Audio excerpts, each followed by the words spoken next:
Señores, hay que decir que las universidades en temas de investigación, aunque usted no lo crea, trabajan mucho en ese aspecto. Pero del hecho de trabajar a visualizar lo que se está haciendo, hay un trecho definitivamente muy grande, pero es bueno saber que se está trabajando. Nos acompaña en la entrevista del día de hoy el señor David Álvarez, quien es vicerrector de Investigación e Innovación de la Pontificia Universidad Católica Madre Maestra, y también está con nosotros el doctor Félix de Moya Anegón, investigador principal del Grupo Simago. Ambos, gracias por estar aquí. Es un verdadero placer tenerlos en este encuentro con temas que, aunque no son muy debatidos, a la población les ocupa, y creo que debiéramos explicarle un poco más de qué es lo que se está haciendo en temas de investigación en nuestro país.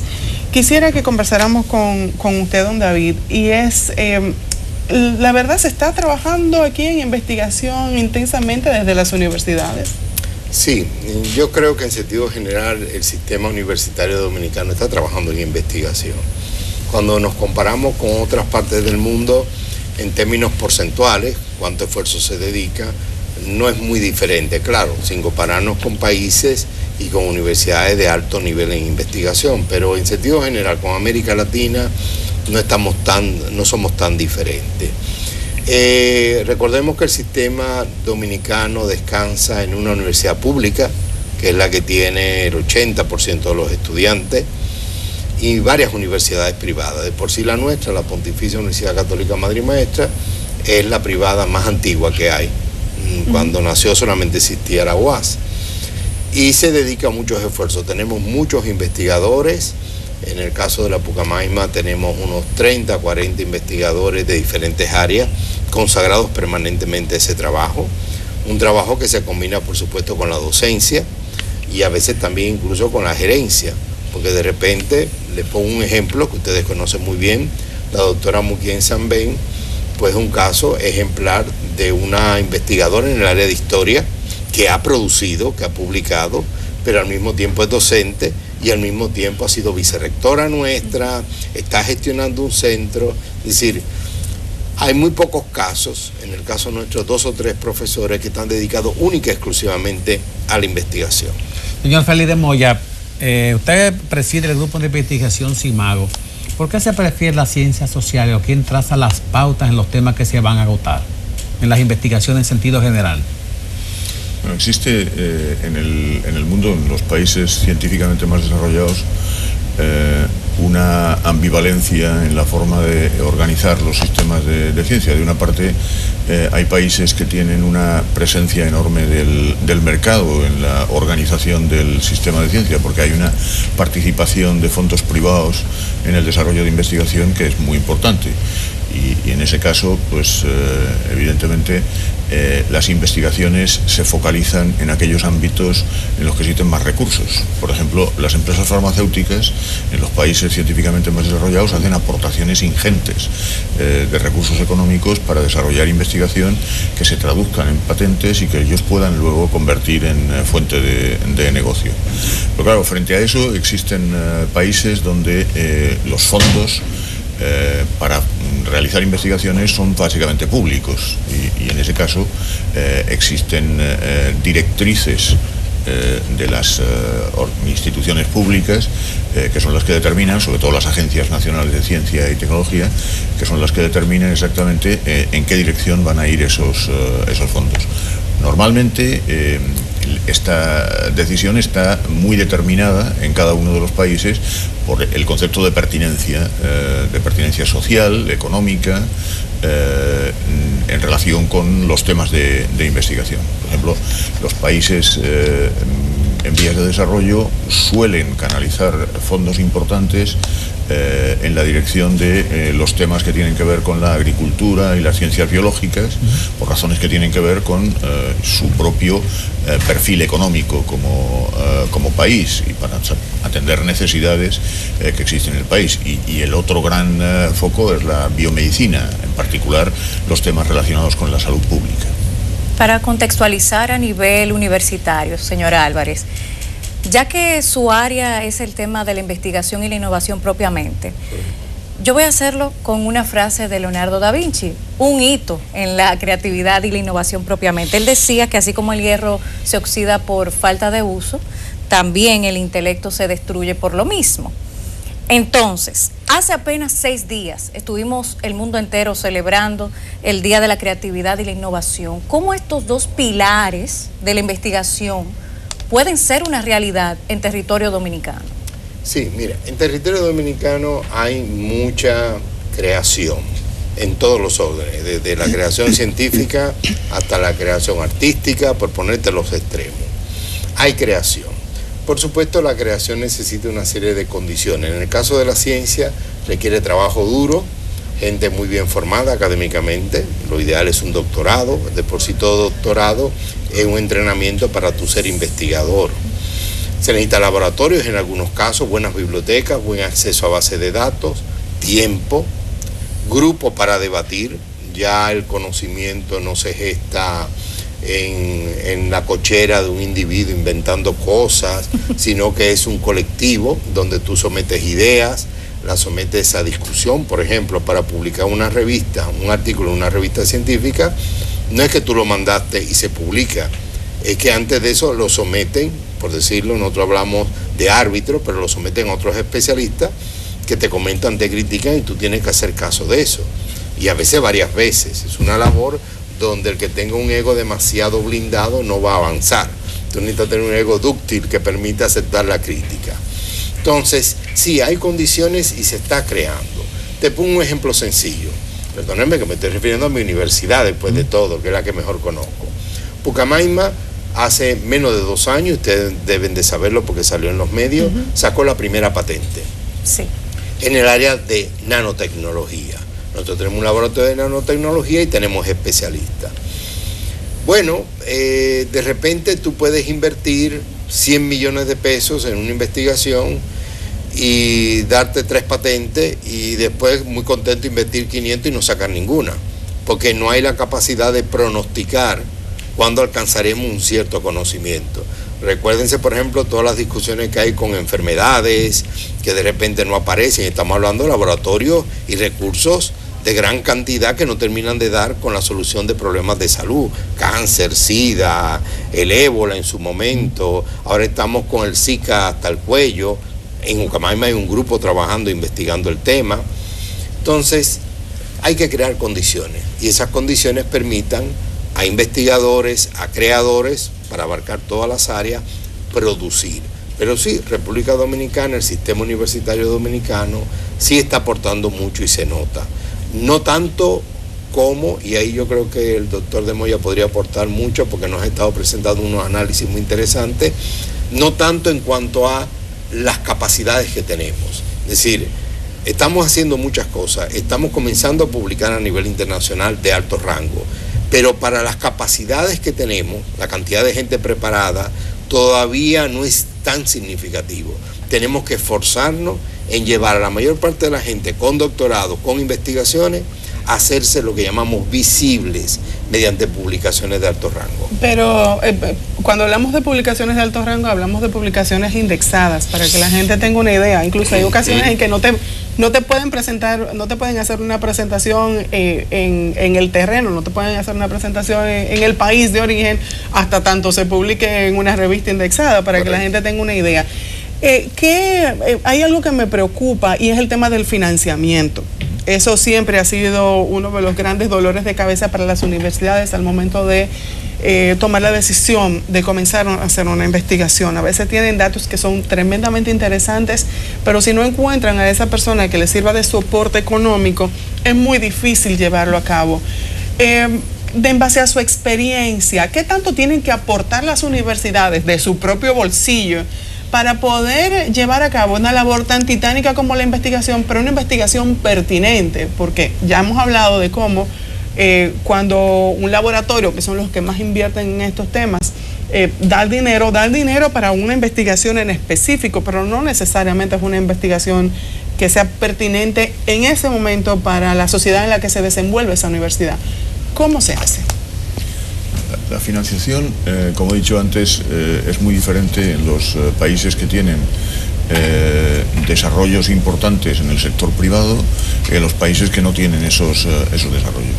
Si nos centramos en los países en los que básicamente la financiación es pública, las universidades, si son públicas, reciben normalmente fondos del gobierno y hacen aportaciones de sus propios presupuestos para desarrollar equipamientos, infraestructuras y contratar investigadores, que son básicamente los tres gastos, digamos, fundamentales o inversiones, como se les quiera llamar, que son necesarias para realizar investigación. En el caso de las universidades privadas, tienen más dificultad para el acceso a los fondos públicos y tienen que aportar recursos propios para desarrollar esas investigaciones. El problema en general en toda América Latina es que solo hay un país que pase del 1% de su Producto Interno Bruto destinado a investigación, que es Brasil. Por eso Brasil produce el 60% de la ciencia latinoamericana. El resto de los países se reparten el 40% restante de los resultados. Y todos ellos están en tasas de inversión por debajo del 0,5% de su Producto Interno Bruto.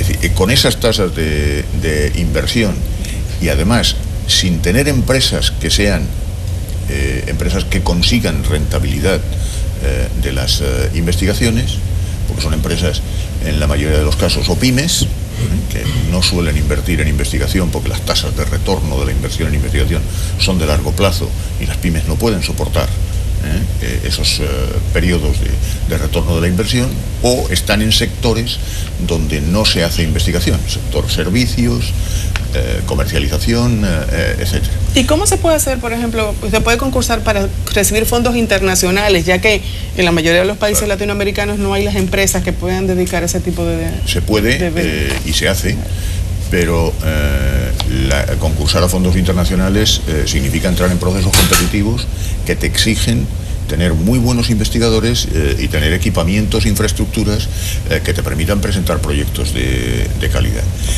La vía por la que están llegando en ocasiones fondos a países en desarrollo de países más desarrollados es la participación en consorcios.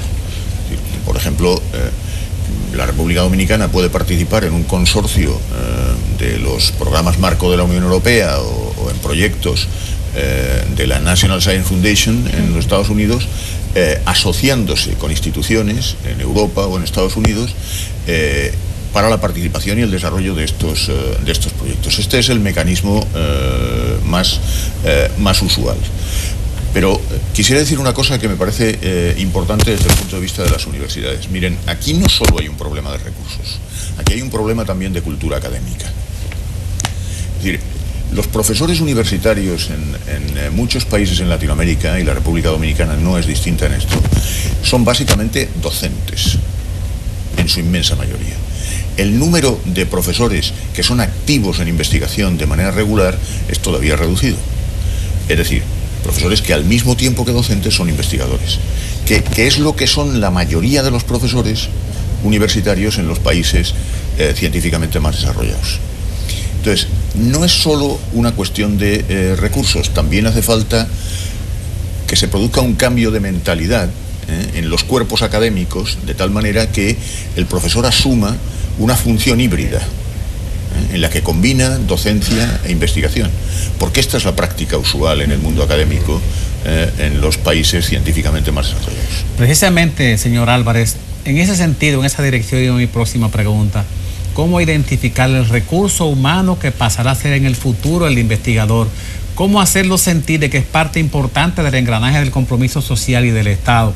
¿Cómo saber cuánto va a costar que ese estudiante, que es absorbido por una sociedad que le exige alimentación, educación, rendimiento y de todo, y al final de cuentas también que haga ciencia, que haga investigación?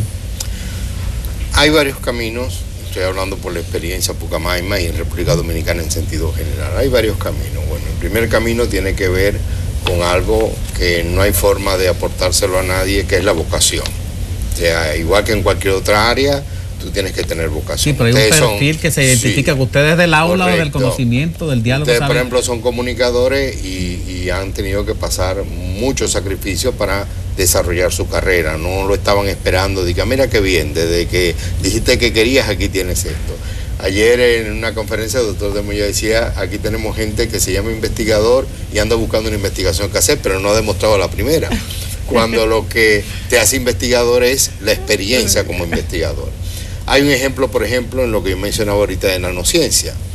El asistente, uno de los asistentes principales del investigador, que es un doctor en nanociencia, el que sacó la patente, su asistente es un estudiante de medicina, Sí. que de repente descubrió su vocación a la investigación en física, dedicando un tiempo, porque hubo un concurso y él lo ganó, para ser asistente de él. El dilema de este joven, porque yo he hablado un par de veces con él, es si continúa su carrera de medicina o si se involucra en eso. Un poquito estoy apostando, creo que él al final va a completar la carrera de medicina y posiblemente ya a nivel de especialización. ¿Qué es lo que debe hacer? Continuará, porque a él le fascina eso. Entonces, ahí es el elemento vocacional. Lo segundo, la investigación en serio hoy en día pasa por hacer doctorado. Y en el caso de un país como República Dominicana y de nuestra universidad y las demás universidades, hay 3 caminos para eso. Uno, contratarlos, es decir, ya el producto hecho. Y lo hemos hecho con muchos estudiantes, muchos doctores jóvenes de países, por ejemplo España nos ha nutrido mucho debido a la crisis. En un momento en Colombia llegaron a venir más cubanos. Ustedes saben que hay muchos académicos cubanos, especialmente en matemática, en ciencia. El otro factor es mandarlos a estudiar fuera. A veces se aprovechan becas como la Fulbright, la Carolina y otras más, y tú mandas a estudiar a esa persona. Normalmente un profesor que ya está en la universidad, tú lo mandas a hacer un doctorado. Y una tercera fórmula que la Ucamaima es pionera es crear un doctorado propio. Ya la Ucamaima tiene un doctorado propio en estudios de español. Y así tú comienzas a formar con un equipo que ya tú tienes, entre gente que vino con doctorado y gente que mandaste a formar, comienza a formar unas primeras camadas de doctores propios centrados en investigación. Entonces, eso es fundamental. Lo otro tiene que ver con condiciones contractuales que estamos tratando de mejorar cada vez más, donde se le haga atractivo a la persona dedicarse a la investigación y cada vez más reconocimiento. Tú sabes que esto funciona de manera elemental. Tú no haces algo por lo cual la gente no se sienta orgulloso, que tú no te sientas orgulloso de decirlo.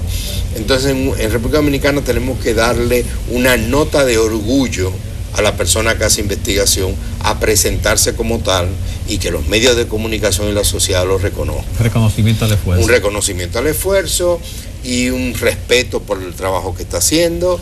De repente un candidato a regidor termina teniendo aquí más respeto, y no tengo nada en contra de los candidatos a regidores, Pero es así. termina teniendo más respeto que alguien que a lo mejor ha sacado una patente y que se ha esforzado. Entonces ahí yo creo que la sociedad tiene que hacer unas variaciones. Aunque ahí Yo usted creo que- plantea... yo creo que lo que tiene es más visibilidad. Hay que buscar la manera de que Que sea tenga más mucho más visible, visibilidad. Sí, y es un binomio entre la fuga de cerebros y la optimización de los propios. Sí. Es una ecuación que sin duda da excelentes resultados.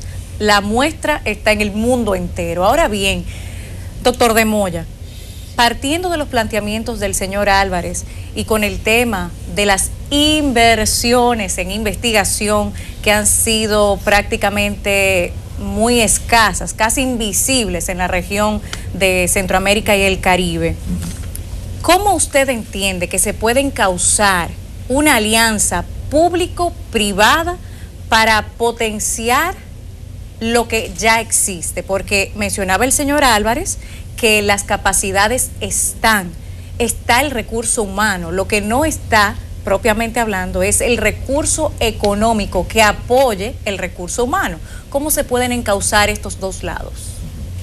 Bueno, yo creo que en términos de política científica, política pública, el país tiene que fortalecer su sistema nacional de ciencia y tecnología, y hay algunos elementos que podrían ayudar. Tendría que haber un sistema nacional de investigadores que se encargara de categorizar a los investigadores como existe en otros países próximos, ¿no?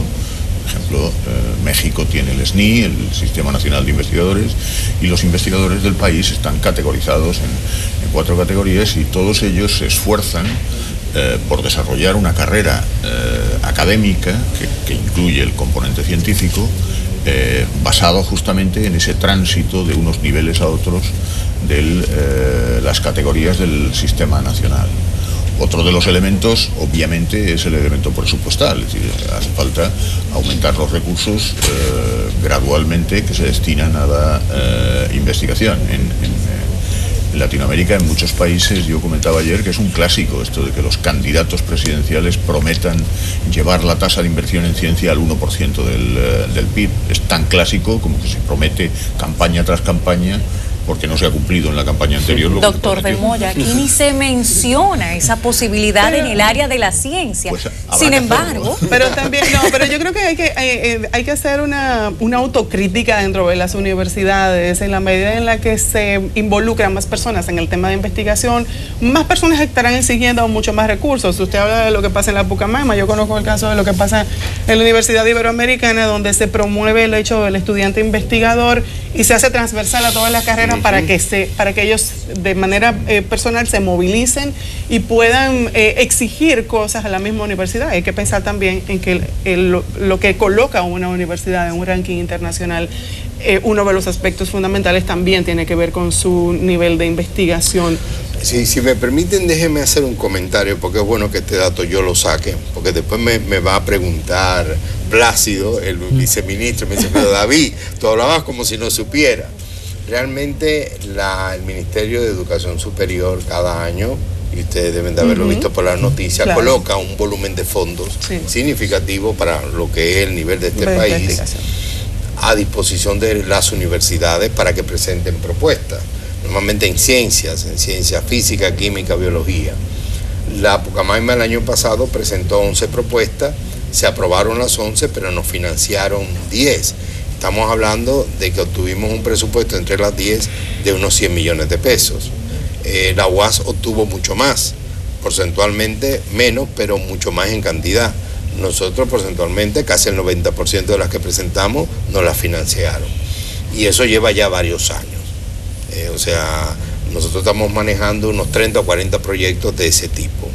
Pero también hay ministerios aquí que colocan fondos de acuerdo a temas, tema económico, tema medioambiental, y también hay instituciones como bancos internacionales que a veces presentan propuestas de investigación y consultoría en áreas de educación. Estoy pensando en Banco Mundial, Banco Interamericano de Desarrollo, y eso sale en los medios. O sea que realmente para el nivel de la economía dominicana hay un aporte. Por supuesto no se acerca al 1% de Brasil. En el área del Caribe quizás el que más se destaca, bueno, estamos entre dos vecinos que se destacan mucho.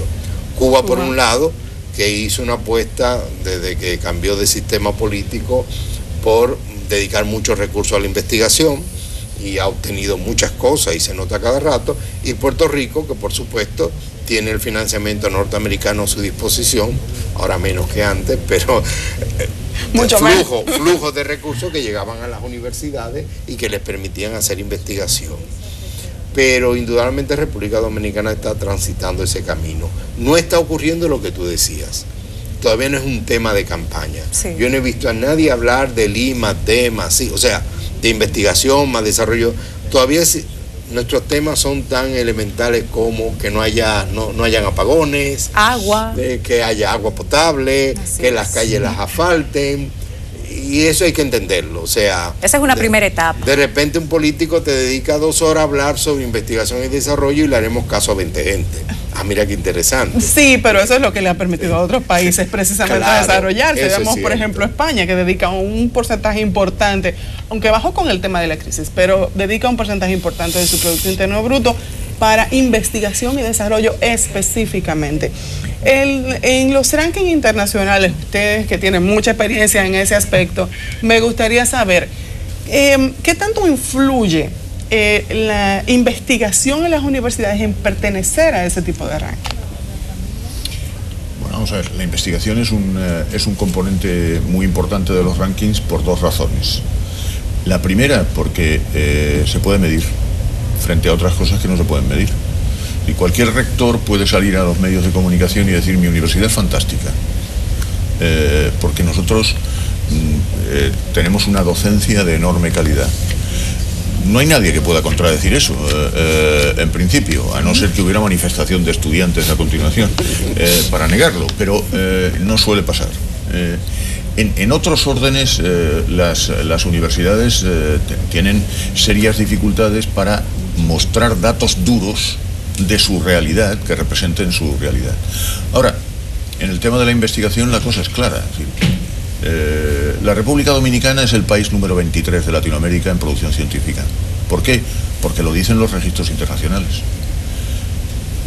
Y como eso es lo que nos permite hacer benchmarking, la Pucamaima es la primera universidad de la República Dominicana en producción científica.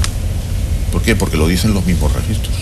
Bueno, doctor de Moya, pero usted dejó al descubierto algo, que aquí hay una mentalidad que se debe de ir transformando para de alguna manera cambiar el tema de que es un costo y verlo como una inversión, porque de eso que se trata todo realmente. Entonces, ¿cuáles serían, por la experiencia internacional y las mediciones como tal, recomendaciones y orientaciones para que se pueda reencauzar esa visión?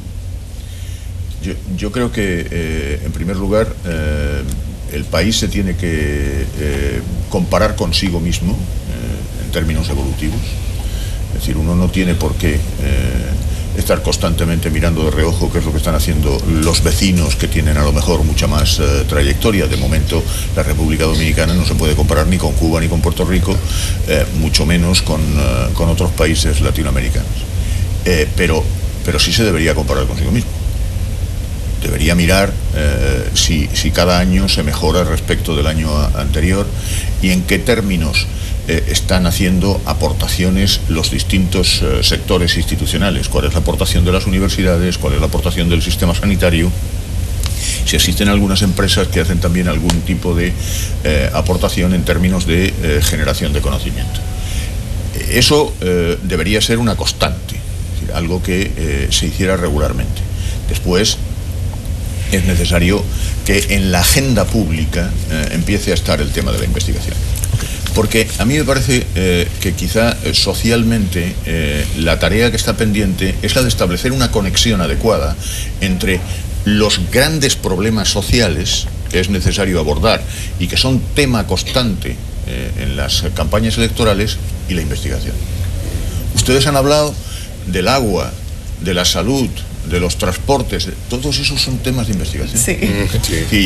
Y lo que es una anomalía desde el punto de vista social es que no exista esta conexión y no se dé una mirada a los especialistas en estos temas cada vez que se habla de uno de estos asuntos, porque finalmente, ¿qué es lo que pasa? Que este es un tema de políticos que dicen, afectados por conflicto de interés permanentemente, ¿qué es lo que hay que hacer en relación con esos temas? No, hace falta la visión neutral que aporta el científico desde una perspectiva técnica de cada uno de esos problemas. Okay. Ya al final, casi pues tenemos el tiempo prácticamente encima, señor Álvarez. El mundo ha cambiado tanto desde el punto de vista fitosanitario, de la salud, alimentación y salud, enfermedades que aparentan ser nuevas, pero que no habían llegado a este lado, y plagas que diezman la producción de alimentos. ¿Cuál sería, en la opinión suya, la prioridad en esos dos temas para investigación? Bueno, indudablemente el tema climático se está convirtiendo en un problema serio. La gran dificultad con el tema climático es que muy poco podemos hacer aisladamente cada país. Recuérdense la sequía del año pasado, recuérdense estas plantas marinas que taparon nuestras playas. Miren, nos está tocando hondo. Aquí se habló que nos quedaba un mes de agua, en Santiago un mes y medio. Yo me mudaba para Santiago para la diferencia de medio mes.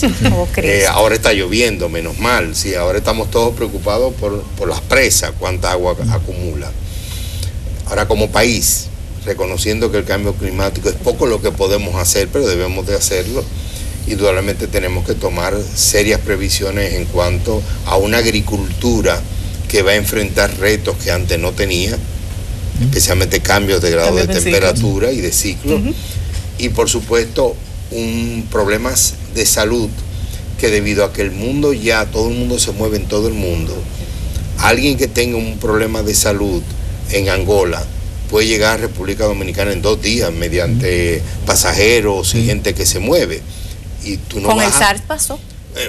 Y tú no vas a decretar el encierro del país, y que aquí nadie entra ni nadie sale. Eso es un absurdo. Así que tenemos que desarrollar capacidades para atender problemas de salud que nos afectan directamente en alianza con otros países. El SICA es un buen ejemplo de cómo se está manejando, y Colombia, Brasil, Estados Unidos acaba de indicar que está asociado el tema de las mujeres embarazadas y los niños que nacen con una microcefalia. O sea, tenemos que prestarle atención a eso. Y yo creo que lo que decía el doctor Félix de Moya, como dominicanos debemos prestarle atención. Aquí hay demasiada gente que habla de solución de problemas sin partir de una investigación seria. O sea, hay una serie de temas que de repente un político que amaneció iluminado ese día dice que va a resolver eso, pero no aparece un estudio serio que te indica si esa es la solución correcta o cómo solucionar. Bueno, no hay tiempo para más, lamentablemente. Me quedó, por ejemplo, y si pudiera decirme en solamente un minuto, ¿qué tanto nos visualizamos como República Dominicana en el exterior, fuera de aquí? Tan visibles somos. Bueno, yo creo que la buena noticia es que la República Dominicana está creciendo más deprisa que otros países en la región, y por eso mejora posiciones. Es decir, hace 10, 11 años atrás la República Dominicana era casi puesto 30 en América Latina, y ahora está acercándose al 20. Y cada año la República Dominicana, como digo, crece más rápido que otros países en la región. La noticia, digamos, menos buena es que las universidades tienen que aumentar su aportación al conjunto de la producción. Miren, en América Latina las universidades aportan, por término medio, el 90% de la producción científica que se hace en cada país. Aquí, por este problema de la cultura académica y por el problema presupuestal fundamentalmente, la aportación es menos significativa, y esta tiene que crecer. Hay algunas universidades que se lo empiezan a tomar esto en serio y empiezan a establecer una conexión que es una conexión necesaria entre investigación, reputación y sostenibilidad. Las universidades que no consiguen mejorar su reputación a lomos de la investigación no son sostenibles, y porque pierden justamente prestigio en términos sociales. Y esto va a cambiar muy significativamente cuando se inicien procesos de acreditación universitarios, y esos procesos de acreditación exigirán a las universidades resultados también en esta materia. Bueno. Si me permiten un anuncio para cerrar, Sí, cómo no. mañana a las 3 de la tarde el doctor Félix de Moya va a dar una conferencia sobre estos temas en la Pucamaima, abierto a todo el público. Recinto aquí en Santo Domingo. En el la recinto Bolívar, Santo Tomás de Aquino, en el Auditorio 1, Sí. al lado donde se está construyendo el edificio nuevo. Sí. Y de 3 a 5, abierto a todo público. Bueno, ya lo saben. Muchísimas gracias a ambos por haber estado aquí esta mañana. Gracias a ustedes.